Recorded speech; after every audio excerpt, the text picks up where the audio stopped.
Bismillah, kita mulai ya. Assalamualaikum warahmatullahi wabarakatuh.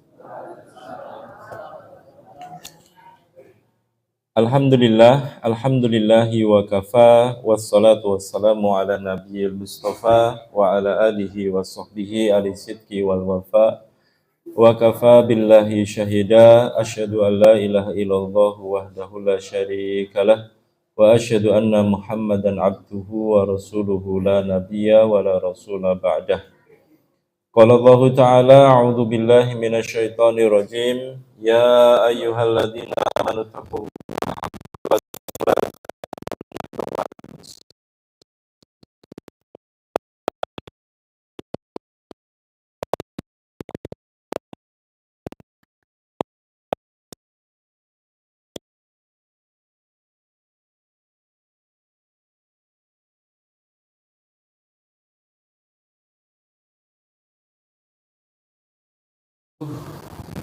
Ikhwan akhwat yang semoga Allah berkahi, semoga Allah rahmati.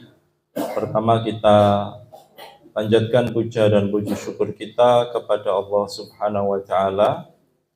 Di hari ini Allah masih memberikan kepada kita usia yang cukup sehingga kita diberikan kesempatan untuk menapaki hari di mana hari ini termasuk hari dan tanggal ya, hari Rabu dan tanggal 1 Dzulhijjah. Berarti mulai sore tadi maghrib itu sudah masuk tanggal 2 Dzulhijjah. Dan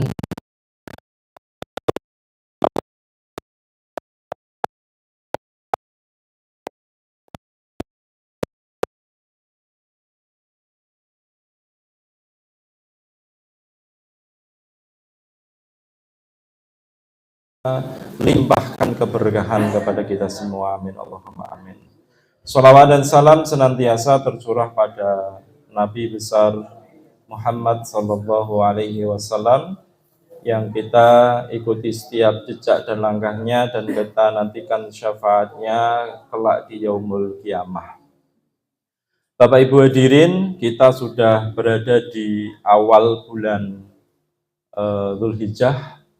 Dan ada satu riwayat dulu pernah saya sampaikan di awal pertemuan di bulan Syawal kalau tidak salah, atau di awal bulan Dzulhijjah, Dzulqa'dah, itu dari riwayat dari Utsman, kanu yu'azzimuna salasa syarat, ya, bahwasanya para sahabat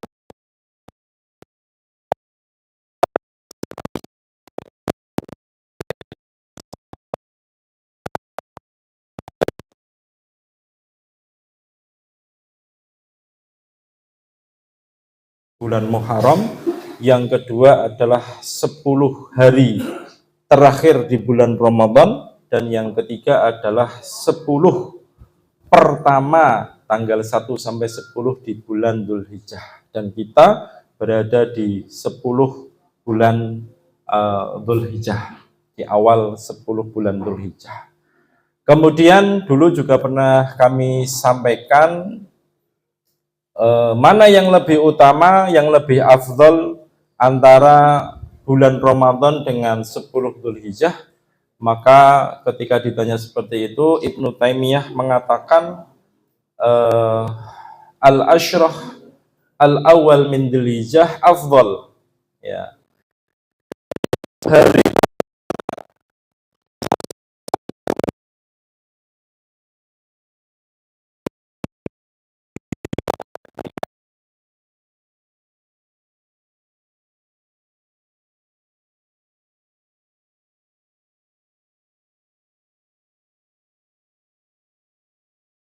ya, malamnya, dan hari-hari sebelumnya itu dibandingkan 1 sampai 10 Dzulhijjah lebih utama 1 sampai 10 Dzulhijjah, kecuali di akhirnya 10 terakhir di bulan Ramadan, karena di situ ada Lailatul Qadar, ya, ada Lailatul Qadar.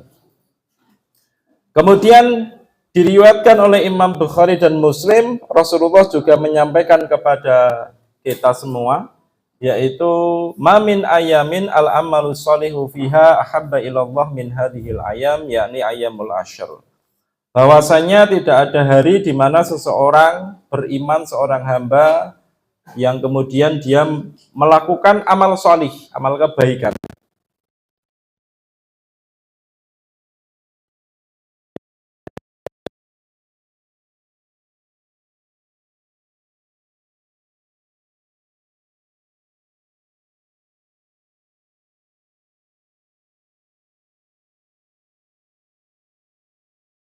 Ini sudah 2 Dzulhijjah.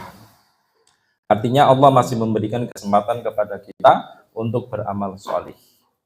Kemudian para sahabat bertanya, qalu walal jihadu fisabilillah, apakah termasuk jihad fisabilillah ya Rasulullah? Tidak bisa menyamai orang mengerjakan amal kebaikan di bulan 1, di tanggal 1 sampai 10 Dzulhijjah. Walal jihadu fisabilillah, ya termasuk jihad fisabilillah, itu tidak mampu menyamai illa rajulun kharaja bi nafsihi wa malihi falam yarji bi syai'in min dalika, kecuali bapak dan ibu semua jual semua perabot yang di rumah, mobil semua dijual, kendaraannya dijual, kemudian berangkat untuk berjihad fisabilillah, membawa harta tersebut, kemudian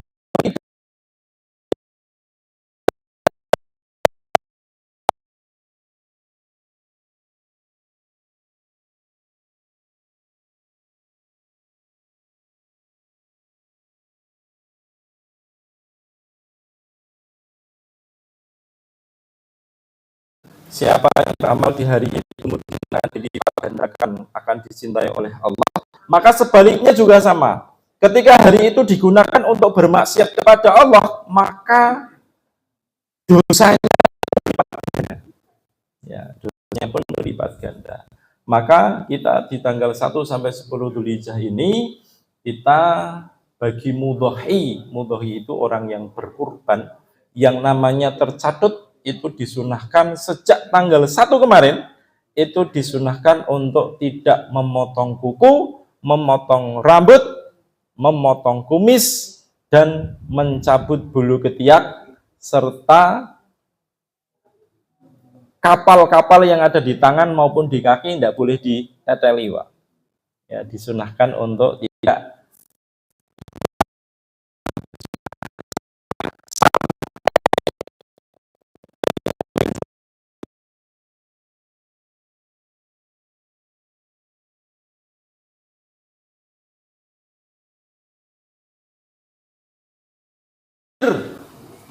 oh ini Pak ya, hari tanggal 10 berarti 11, 12, 13 Pak, berarti selama 13 hari tidak boleh potong kumis Pak. Iya, gondrong Pak ya, gondrong, yang biasa potong kumis itu langsung gondrong biasanya Pak. Jadi ini salah satu sunnah yang disampaikan oleh Rasulullah SAW kepada kita semuanya. Kemudian disunahkan untuk kita semua untuk memperbanyak tahmid, tahlil, dan takbir, zikir kepada Allah intinya. Yang tadinya tidak bangun malam sholat tahajud, bangun malam sholat tahajud. Yang tadinya tidak sholat duha, sisihkan waktu cuma 5 menit untuk 2 rakaat. Yang tadinya bangun pas adzan subuh, ya,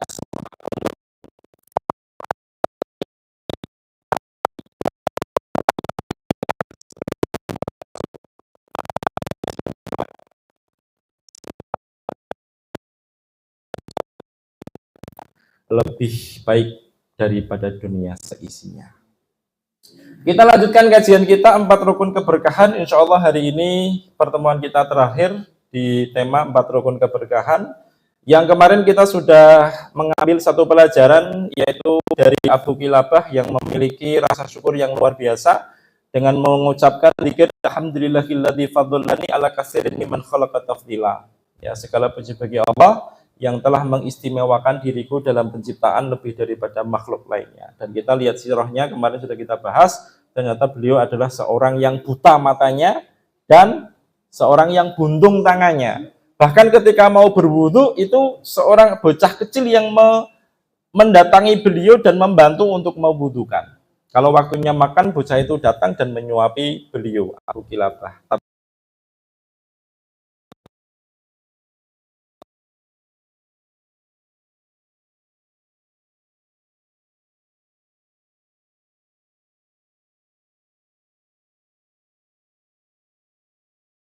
Katakan tiga pintu kebahagiaan di dalam kehidupan. Yang pertama adalah idza an'ama alaihi syakara wa idza ibtala sabara wa idza aznaba istaghfara. Tiga kuncinya Pak ingin bahagia itu, kata Ibnu Qayyim al-Jauziyah. Kalau diberi nikmat, bersyukur dengan menjalankan ketaatan. Kalau diberi musibah, bersabar. Kalau berbuat dosa dan kemaksiatan, segera untuk bertobat. Itu pintu kebahagiaan. Kemarin sudah kita bahas. Kemudian kita juga sudah membahas tentang makna barokah, yang dimana makna barokah itu sering berbeda antara barokahnya kita dengan barokahnya menurut Rasulullah. Kalau barokahnya kebanyakan dari kita itu adalah barokah ketika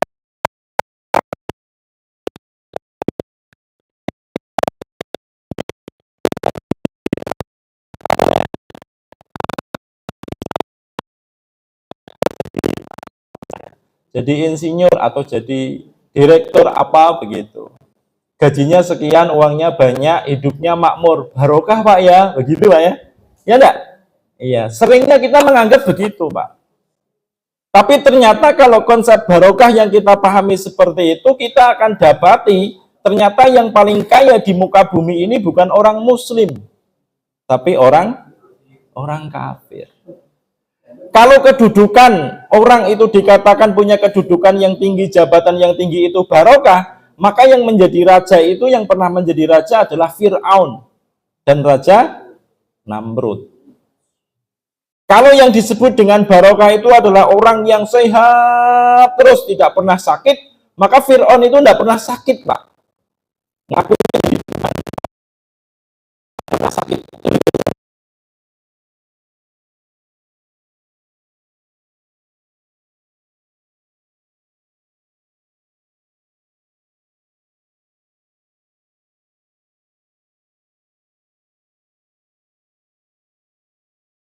Selama 18 tahun. Ya. Selama 18 tahun beliau sakit, Pak. Sampai kemudian istrinya meninggalkan, tetangganya meninggalkan, bahkan anaknya meninggalkan beliau. Dan beliau hidup sendiri. Itu Nabi Ayub alaihissalam. Kalau konsep barokahnya kita diterapkan di zamannya Nabi Ayub, atau Nabi Ayub kok hari ini kok ada misalkan Pak, mungkin kita akan jenguk Nabi Ayub sambil mengatakan begini, Ayub, kamu dosa apa yang pernah kamu lakukan kok sampai Allah memberikan penyakit sepertimu? Begitu mungkin Pak. Ya, karena biasanya kita yang disebut dengan penyakit sakit-sakitan, penyakit ngantri itu tanda tidak barokah. Betul ya? Kebanyakan orang begitu. Tetapi kalau kita pelajari kembali Pak, kita buka Quran surat Al-An'am ayat 40.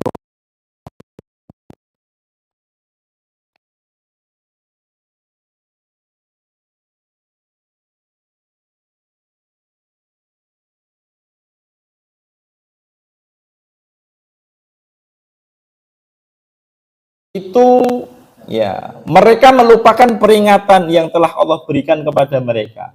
Disuruh sholat, tidak sholat. Disuruh ngaji, tidak ngaji. Disuruh zakat, tidak zakat. Ya. Falamma nasu ma dzukiru bihi fatahna alaihim abwaba kulli syai'. Allah justru membuka seluruh kenikmatan. Yang tadinya bisnis tidak lancar jadi lancar. Yang tadinya susah berteman dengan orang lain jadi banyak relasi. Yang tadinya naik jabatan susah, jabatannya langsung tinggi, Pak.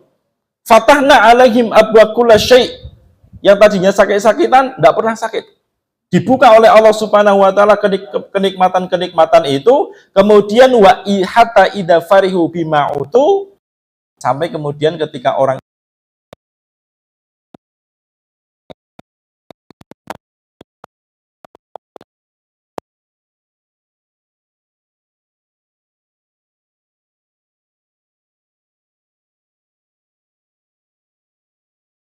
Nabi juga mengatakan idza ra'aitallaha yu'til abda minad dunya ala ma'asihi ma yuhibbu.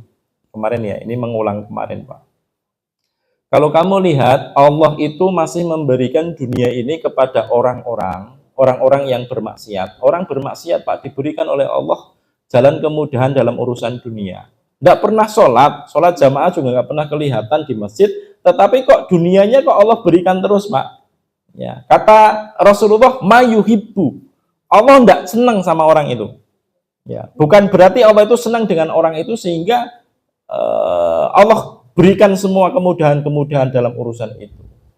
Ya, fa innama huwa istijrad, kata Rasulullah, sesungguhnya itu yang disebut dengan istijrad. Lulu. Ya.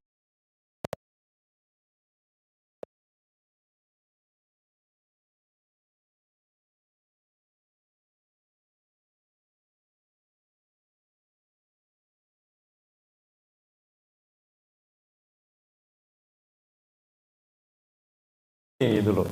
Jadi kalau ada anak nakal, anak kok dolanannya pisau gitu kan, iki pisaunya malah dikasihkan anaknya. Sisan.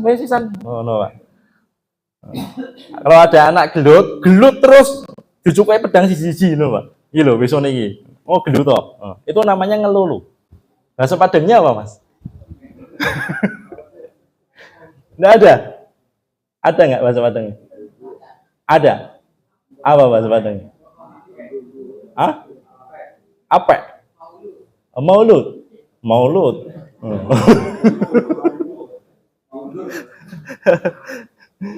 Iya. Iya. Itu bahasanya begitu, Pak. Jadi kadang Allah kalau sudah nggak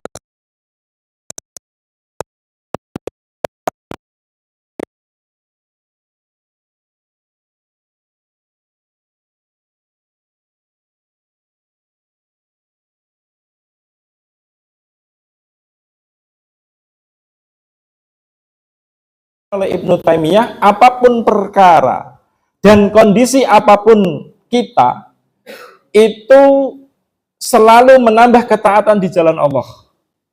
Itu disebut barokah. Diberi kekayaan kok semakin dekat kepada Allah, itu namanya barokah. Diberi sakit kok makin dekat sama Allah, namanya barokah. Duitnya seret, namanya kalau dekat sama Allah. Tapi kalau larinya ke dukun, buat barokah lagi, Pak. Barongan jadinya, Pak. Iya. Ini kemarin kita sudah mengutipkan kisah wanita penghuni jannah ya. Namanya Ummu siapa Bu? Namanya kemarin? Iya, namanya Ummu Zufar. Ya, namanya Ummu Zufar. Seorang wanita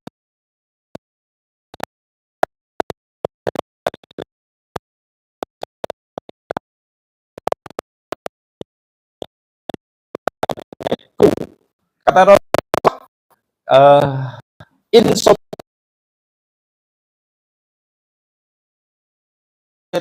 kamu masuk surga dijamin sama Allah, Pak. Tapi kalau kamu tidak sabar, minta didoakan, minta disembuhkan, akan aku menyembuhkanmu. Apa kata wanita tadi? Sabartu walakini atakasyafu. Ya Rasulullah, saya sabar dengan penyakitku ini. Artinya dia ingin masuk surga itu loh, Pak. Tetapi atakasyafu. Tetapi setiap kali penyakit ayan itu kambuh, auratku terbuka. Ya, auratku terbuka. Oleh karena itu doakan supaya Allah menutup auratku. Ketika wanita ini berpisah dengan Rasulullah, Pak, apakah kemudian si wanita ini itu kemudian tidak sakit lagi? Tidak.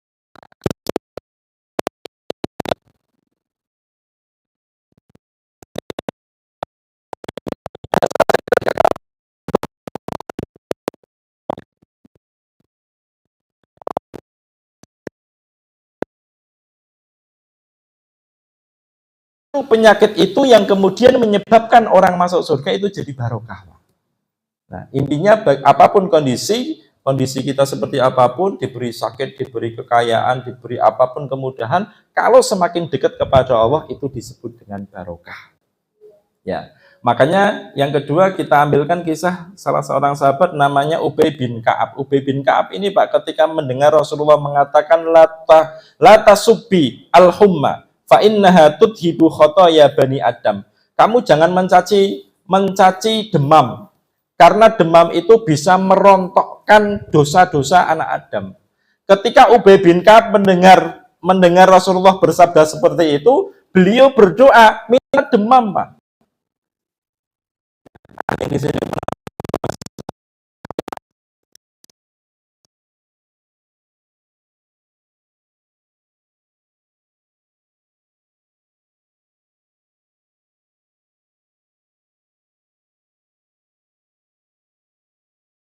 Pengen sakit gara-gara sakit itu demam, gara-gara demam itu bisa menggugurkan dosa. Dan satu-satunya sahabat yang ketika menjelang maghrib itu demam sampai subuh, Pak, demamnya, nanti habis subuh dia sembuh. Ya, habis subuh sembuh. Kalau sudah menjelang malam lagi, demam lagi. Subuh sembuh lagi. Itu satu-satunya sahabat namanya Ubay bin Ka'ab. Berdoa minta demam supaya dosanya digugurkan. Kalau bapak-bapak dan ibu-ibu cermati, itu ada orang yang diberi sakit ketika menjelang malam. Ya, sampai kemudian pagi hari sembuh. Betul nggak? Ada kan model orang seperti itu? Itu kalau orang tahu ilmunya dan bersabar, itu luar biasa, Pak. Penggugur dosa. Ya. Yang kedua,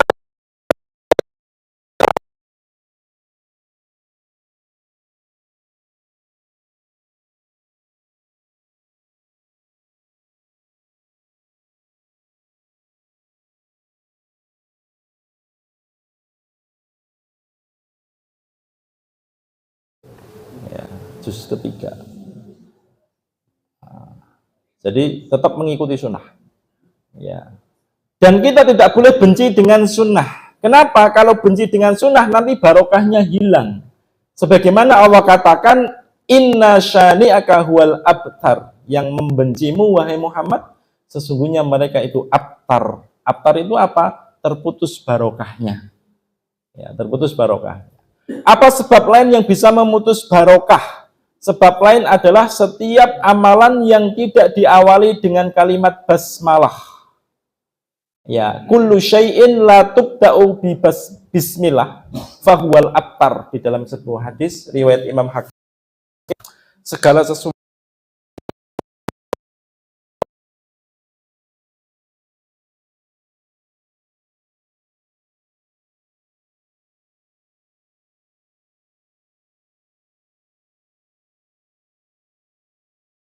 beraktivitas itu bagian daripada sunnah, Pak.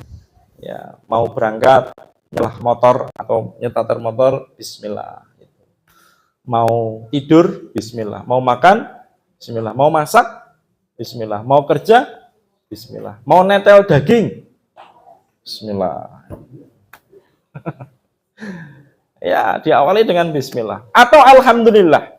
Makanya biasanya para mubalik, para dai itu setelah salam itu langsung disebut dengan alhamdulillah dulu. Innal hamdalillah, sesungguhnya segala puji hanya milik Allah. Atau alhamdulillahi wa kafa. Nah, biasanya kan begitu. Itu selalu diucapkan dengan bismillah atau dengan alhamdulillah, Pak. Nah, ini salah satu.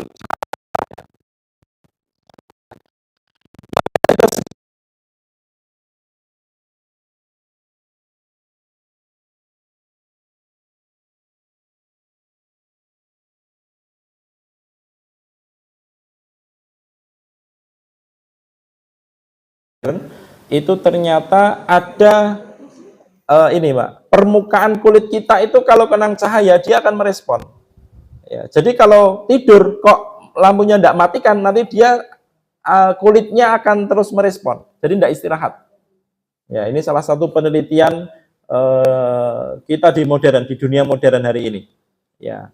Dan Allah menyunahkan waja'alna laila libasa waja'alna nahara ma'asya. Ini fitrah, Pak. Dijadikan malam itu sebagai istirahat, waktu istirahat. Dan dijadikan siang itu untuk mencari ma'isyah. Nah, biasanya orang kalau berubah, maksud saya berubah ini, siangnya tidur, malamnya melek. Ya, ini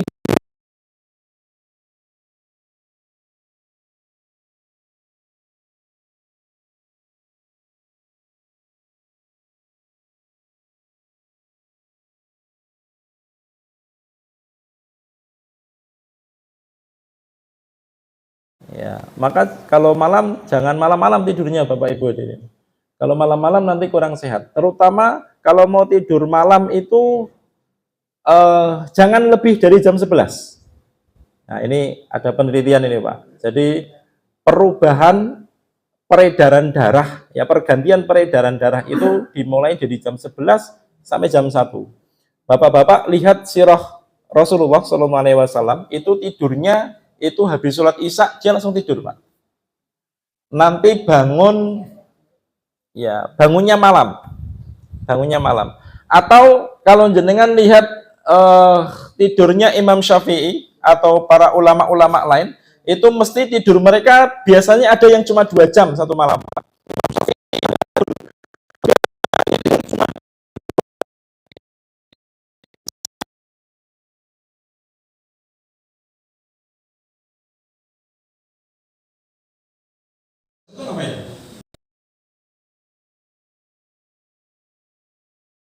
Kamar mandi, nonton bola. Oh, yang senang bola ya, jam 2 malam senang bola, Pak.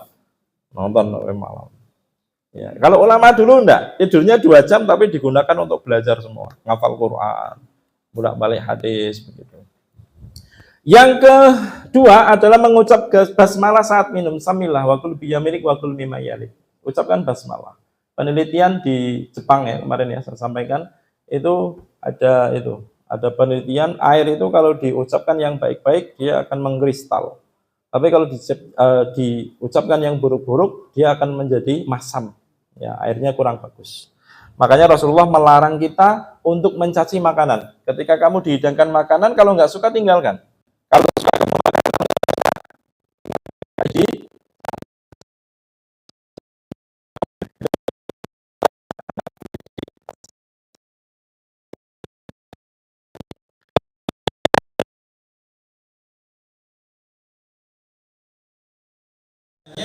kita makan buah dulu sebelum makan atau makan dulu baru makan buah? Iya, cuci mulut Pak ya. Cuci mulut dulu kan? Cuci mulut.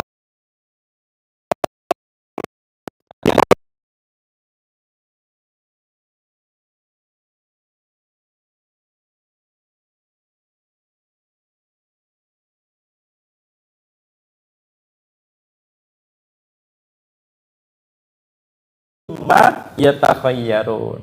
Makanan penduduk surga itu Pak, itu makannya itu buah-buahan dahulu, kemudian baru daging. Ya, jadi nanti kalau mau makan daging Idul Adha, itu makannya buah dulu apa daging dulu? Buah dahulu, ya. Buah dahulu, Pak. Semangka dulu masukkan, itu kan? Jeruk masukkan, durian masukkan, itu. Kurma masukkan, itu ya. Buah kurma kan buah juga, Pak. Kurma. Dan buah kurma itu makannya ganjil ya. 1, 3, 5, 7, 99. Ya. Kemudian Rasulullah juga buang air besar maupun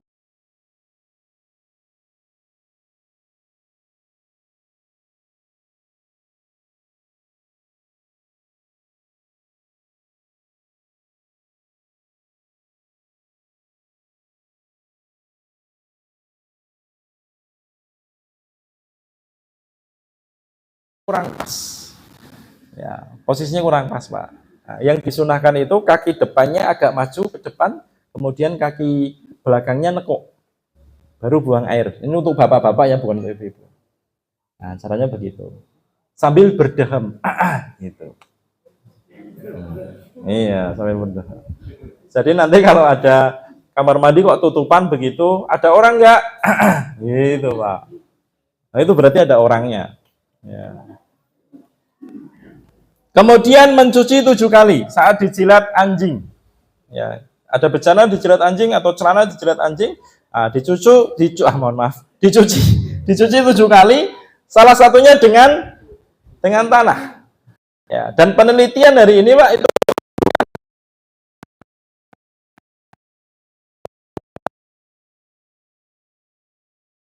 makanya disunahkan satunya dengan menggunakan tanah atau debu. Ya, ini beberapa sunnah-sunnah yang dianjurkan oleh Nabi Shallallahu Alaihi Wasallam. Kemudian kita kemarin sampai gini. Kemudian mata yakunul amalu sholih makbulan, kapan amal soleh itu dikatakan diterima oleh Allah? La yakunul amalu sholih makbulan illa bisyarataini. Ya, amal soleh itu ada dua syarat, Pak. Yang pertama ikhlas, yang kedua al-mutabaah. Ya. Kapan ikhlas? Ketika amal itu, ketika beramal semuanya untuk Allah. Artinya ketika dipuji tidak.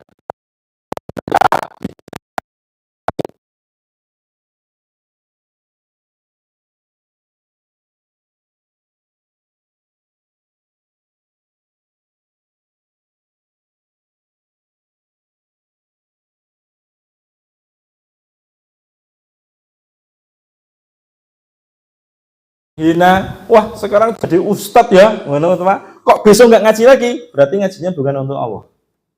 Ya, ngajinya karena orang itu. Nggak ngajinya pun karena orang itu. Harusnya apa yang kita lakukan untuk Allah, ketika kita menghindarkan sesuatu, itu juga untuk Allah. Itu ikhlas. Kemudian mutabaah. Mutabaah itu di dalam kitab usul fikih, namanya Syekh Wahbah Az-Zuhaili, itu menyebutkan ada 4 unsur dulu pernah saya sampaikan. Satu ada sebabnya, yang kedua terpenuhi syaratnya, yang ketiga tidak ada mawananya, yang keempat namanya tahqiqul manat. Tahqiq itu memastikan, manat itu tujuan daripada syariat. Dan ini sudah kita bahas, insya Allah kita paham semua. Kita masuk ke uh,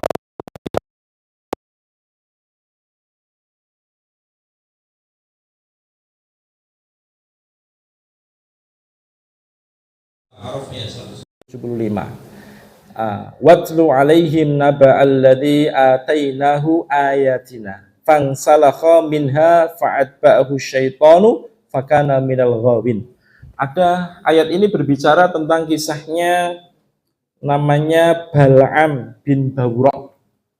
Ya, di dalam tafsir Ibnu Katsir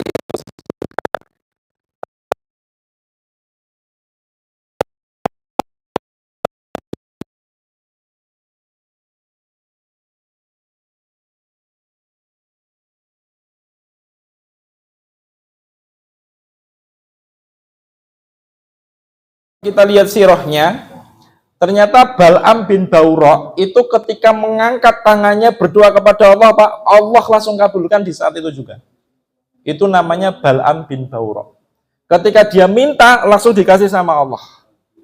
Tetapi ternyata di akhir hayatnya, ya beliau meninggal, beliau mati dalam keadaan murtad. Ya, beliau mati dalam keadaan murtad. Ini orang yang sudah diberikan ilmu oleh Allah, kemudian tidak istiqomah. Maka barokah yang berikutnya itu adalah istiqomah. Kemudian dulu juga pernah saya kisahkan seorang muadzin. Ya, ini disebutkan di dalam kitab At-Tadhkirah Imam Al-Qurtubi. Ya, Al-Qurtubi itu penafsir mazhabnya Maliki. Ya. Jadi disebutkan di At-Tadhkirah ada seorang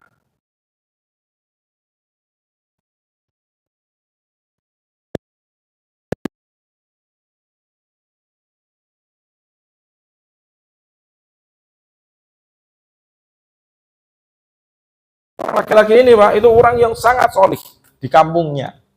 Dia orang solih, orang yang rajin, dan dia seorang muadzin. Ketika azan naik ke tempat tinggi, nah dia ternyata dari ketinggian itu melihat seorang wanita cantik, Pak. Sehingga orang soleh ini senang, ya, melihat dari jendela, wanita itu di jendela, dilihat sama orang itu dan dia senang. Ya, ketika azan selesai sholat, dia temui wanita tadi. Yang mengatakan, saya ingin melamarmu, saya mau menikahimu. Kata wanita tadi, kamu tidak bisa nikah dengan saya. Kenapa? Karena kamu seorang muslim, saya seorang Nasrani. Ya, akhirnya si laki-laki ini sudah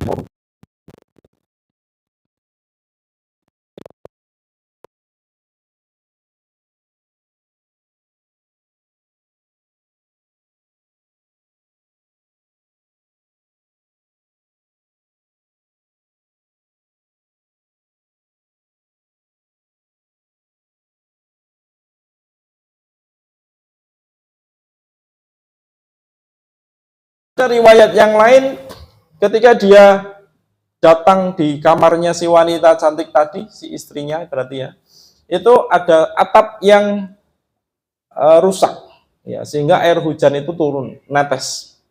Dia benerin itu. Nah pas benerin itu Pak, jatuh kepalanya dulu. Beberapa riwayat menyebutkan begitu. Jatuh dan kemudian dia langsung mati. Ya, matinya seorang muadzin yang soleh. Istiqomah itu penting enggak? Penting sekali. Satu lagi Pak, kisahnya salah seorang sahabat namanya Ubaidillah bin Jahsy. Ubaidillah bin Jahsy ini termasuk orang yang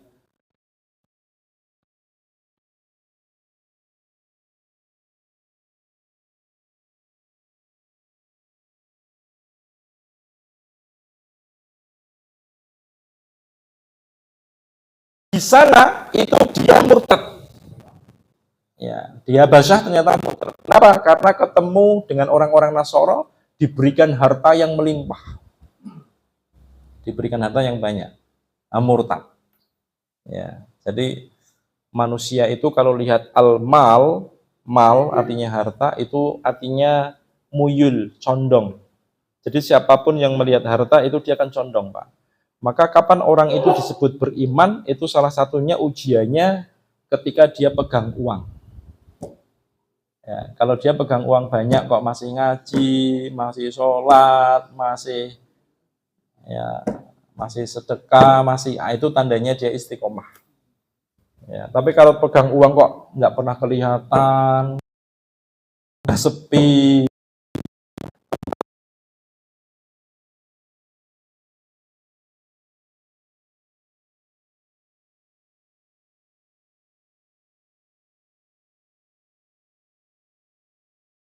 dia mengatakan adamul karomah luzumul istiqomah.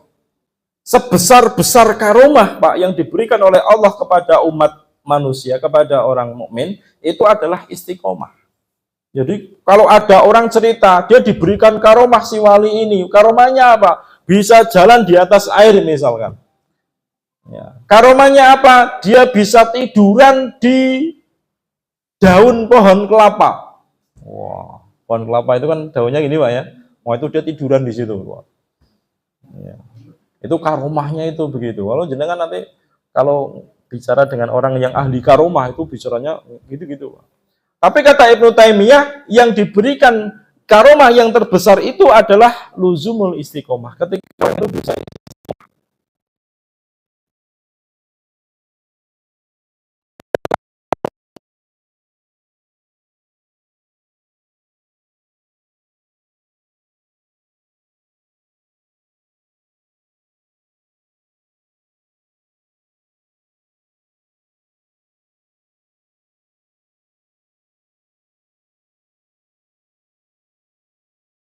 jadi ulama ini Pak. Model-model gaya kita itu belajar kita nggak jadi ulama. Apalagi model kita sekarang belajarnya di YouTube kan. Ya, ada nggak sejarahnya orang jadi ulama ketika dia belajar di YouTube? Kayaknya belum ada tulisannya itu Pak. Ya, ada seorang ulama gurunya YouTube misalnya. Semua dikuasai. Kayaknya belum ada Pak. Karena ilmu itu butuh guru dan gurunya bukan YouTube ya. Bukan YouTube. Nah inilah kemudian pentingnya kemudian kita istiqomah. Ya, istiqomah. Maka ada satu hadis Nabi SAW disebutkan di dalam hadis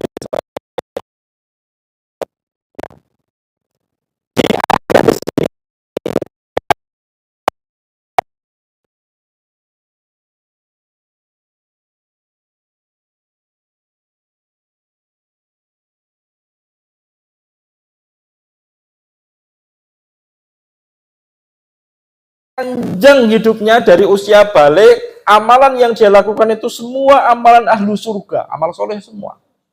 Sholat jamaah, sholat rawatib, sholat tahajud, sedekah, semua dia kerjakan.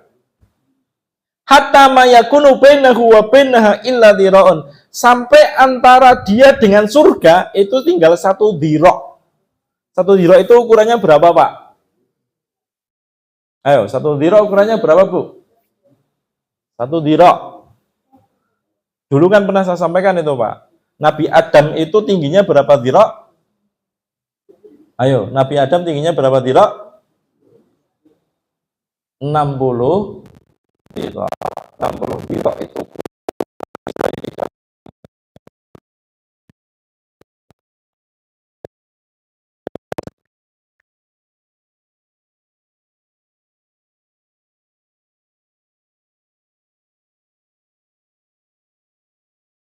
sikut sampai ke ujung tangan ini setengah meter, itu namanya dirok. Antara seorang itu yang beramal itu Pak, amalan ahli surga tadi itu, antara dia dengan surga tinggal 1 dirok, setengah meter lagi udah sampai itu. Fayasbiqu alaihil kitabu fayamalu bi amali ahlinat fayadkhuluha.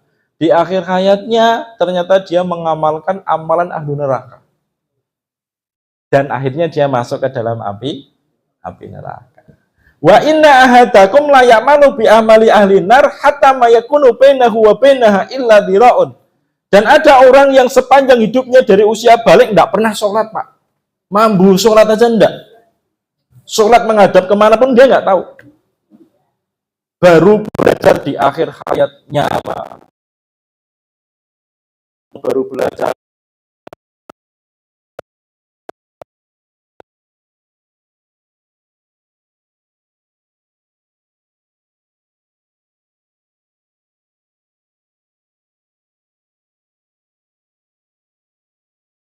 Imam Bukhari Muslim hadis arba'in nomor 4. Ya. Ternyata Allah mentakdirkan dia sebagai penghuni surga. Ya, ini beberapa hal, Pak. Nah, nanti pertanyaan yang harus kita siapkan adalah bagaimana supaya kita itu bisa istiqomah sampai husnul khotimah. Ya. Maka ada beberapa hadis, ada beberapa hal yang perlu saya sampaikan di sini. Satu, kalau ingin istiqomah, yang pertama adalah islahul qulub. Perbaiki hati kita. Yang pertama ini, Pak. Perbaiki hati kita. Ya, makanya Rasulullah mengatakan ala wa inna fil jasadi mudghatan ala idza salahat salal jasadu wa idal fasadat.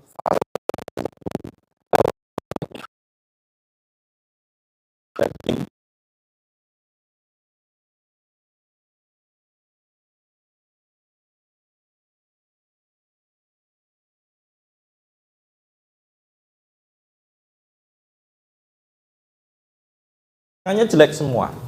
Maka yang pertama kalau pengen istiqomah adalah islahul qulub, perbaiki hati. Bagaimana cara memperbaiki hati? Memperbaiki hati dengan cara banyak interaksi dengan Al-Quran. Ya, banyak interaksi dengan apa? Al-Quran. Ya, banyak interaksi dengan Al-Quran. Itu cara istiqomah, Pak, paling cepat dengan Al-Quran. Baca Quran 5 ayat saja tidak masalah, atau 1 halaman saja setiap kali sholat tidak masalah, Pak. Buka sebentar, nganggur, kosong, nunggu pelanggan, baca Quran, begitu sampai istiqomah. Itu cara pertama untuk memperbaiki hati.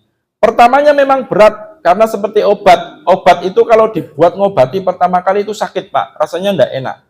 Ya, Al-Quran juga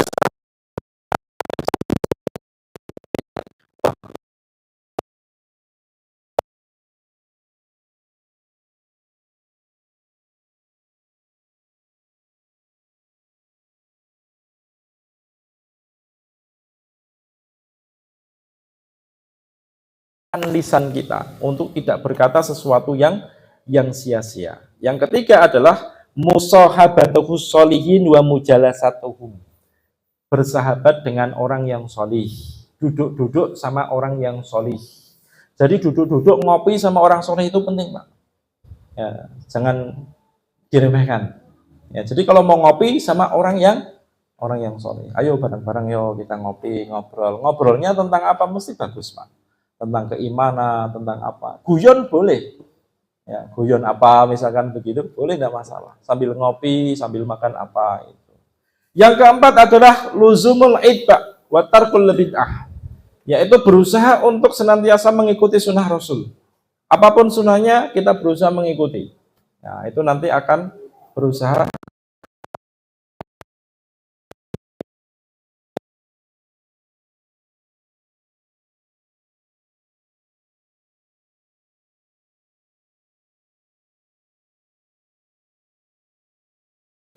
ngafal, ya, dengarkan, duduk. Bapak Ibu hadirin itu paling enak sebenarnya, Pak. Ya, tinggal duduk dan boleh ngantuk-ngantuk. Iya kan? Nah, kalau saya kan nggak boleh ngantuk, Pak. Ya enggak? Nggak boleh ngantuk. Wong saya itu kadang, Pak ya, ketika kadang waktu capek banget sama ngantuk banget, Pak, itu saya pingin, wah, hari ini nggak ngajar dulu, wah, tidur dulu. Bang, saya ingat, Pak, oh lah saya kan gurunya, itu loh, Pak. Akhirnya mau nggak mau, hujan nggak mau, harus datang. Kadang saya ingat gitu juga. Ya, itu beberapa. Ini 5 hal yang bisa orang untuk digunakan agar istiqomah. Yang terakhir, pilar yang terakhir adalah barokah adalah husnul khotimah. Ya, pertama cirinya kalau orang sudah husnul khotimah, Pak, diberi cirinya adalah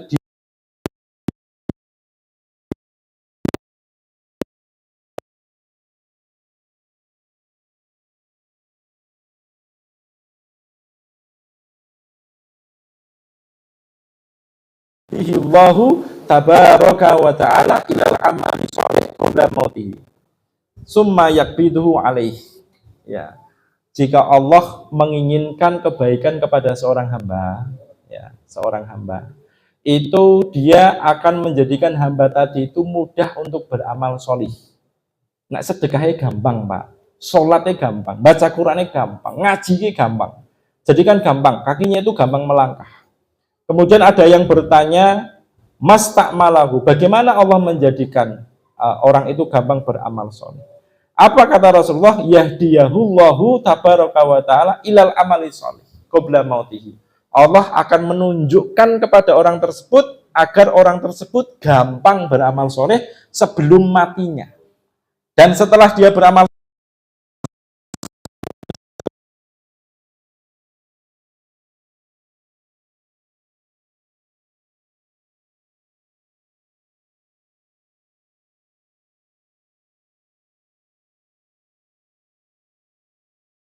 idomil jazai ma'idomil bala wa inna Allah ta'ala idha habba qawman ibtalahum faman radhiya falahu ridha wa man sakhita falahu sakhta. Jadi Allah itu kalau mencintai seorang hamba, dia akan memberikan ujian terhadap hamba tersebut. Ya, dan ujiannya itu banyak. Ya, ada yang diuji dengan kekurangan, ada yang diuji dengan kelebihan, kakean. Ya, ada kekurangan, ada yang kelebihan. Kalau Bapak Ibu hadirin, saya yakin semua pingin ujiannya kekurangan apa kakean? Hah? Ujiannya pengen apa, Pak? Kalau sedang-sedang saja, nanti pahalanya sedang-sedang saja, Pak. Iya kan? Karena inna idomil jaza ma'a idomil bala. Ya, besarnya balasan itu disertai besarnya ujian.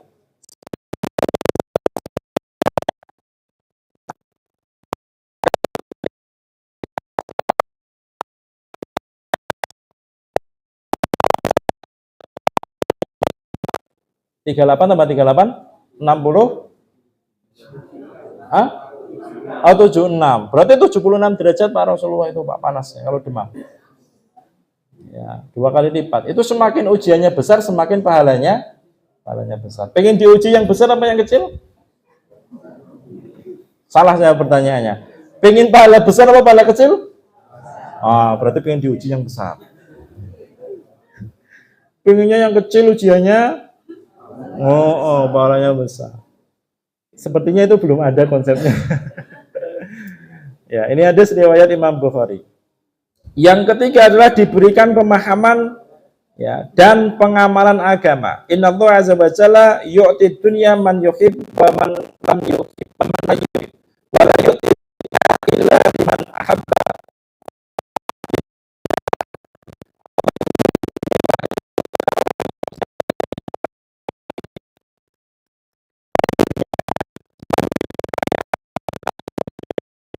Kesehatan semua.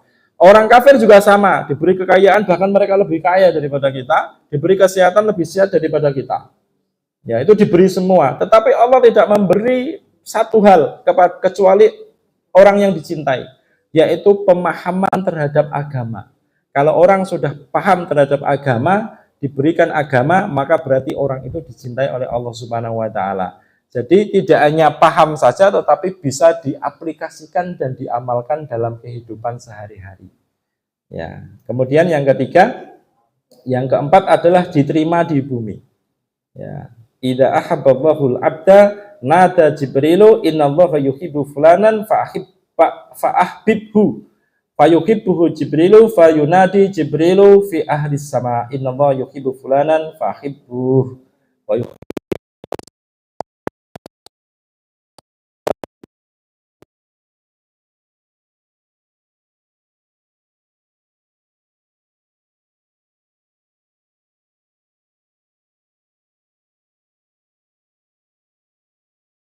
Walaupun bisa jadi orang yang disenangi tadi, Pak, yang disenangi Allah dan malaikatnya tadi itu kadang di dunia tidak, status sosialnya rendah, tidak punya jabatan, duit ya nggak punya, utangnya kadang banyak, Pak.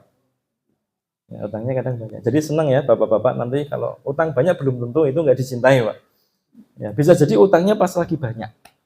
Ya, contohnya siapa? Contohnya Uwais Al-Qarni. Uwais Al-Qarni itu, Pak, orangnya kecil. Ya, pokoknya kalau ada di tengah kita nggak akan nganggap lah. Ya, miskin, pengembala tok, ya dia cuma jadi pengembala dan orang di situ nggak ada nganggap. Status sosialnya nggak ada, status sosialnya nggak ada sama sekali. Tapi ternyata tidak kenal di dunia kenal.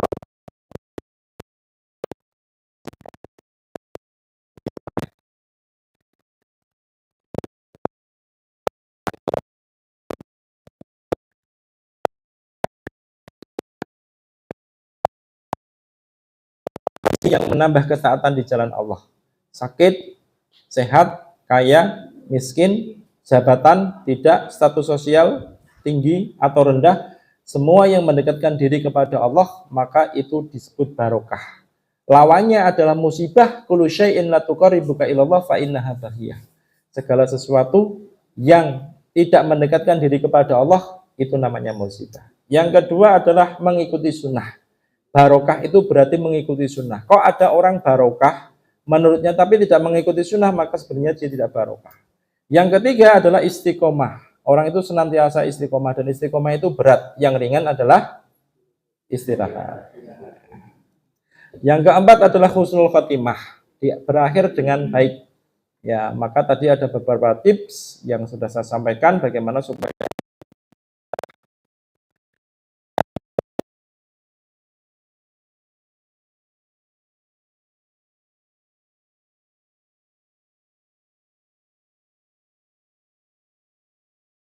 di bulan Dzulhijjah ini dan diberikan kemudahan untuk berkurban.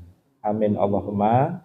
Kita tutup dengan doa kafaratul majlis. Bismillah subhanakallahumma bihamdika asyhadu an la ilaha illa anta astaghfiruka wa atubu ilaik. Wallahu a'lam bishawab. Assalamualaikum warahmatullahi wabarakatuh.